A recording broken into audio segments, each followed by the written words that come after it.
আমি যদি আপনাকে কাপটা দেখিয়ে বলি এখানে পানি, চা অথবা কফি দেওয়ার জন্য, আপনি স্বাভাবিকলি দিয়ে দিবেন, রাইট? কিন্তু যদি আমি কাপটাকে এবার বলি, আপনি কি দিবেন?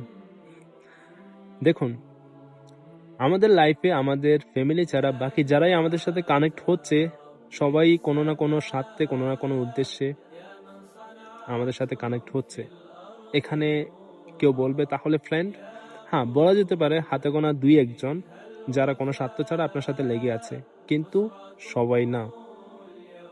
তাহলে কেন আপনি যে কাউকে আপনি আপনার খারাপ দিকটা দেখাচ্ছেন, আপনি তাদের বলতেছেন, আমার সাথে এমন হচ্ছে, আমার লাইফটা খারাপ, আমার ফ্যামিলি আমার সাথে এটা করে, ওইটা করে, আমার বাবা আমাকে জিনিসটা নিয়ে দিচ্ছে না, আমার গার্লফ্রেন্ড আমাকে ছেড়ে চলে গেছে।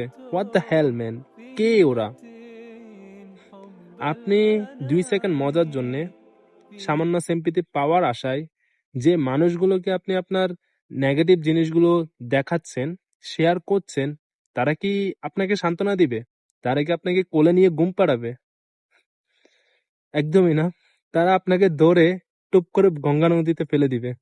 আই মিন, এইটা এখন ইউজলেস, রাইট? এখন এটা ডাস্টবিনে ফেলানো ছাড়া আর কোনো উপায় নেই।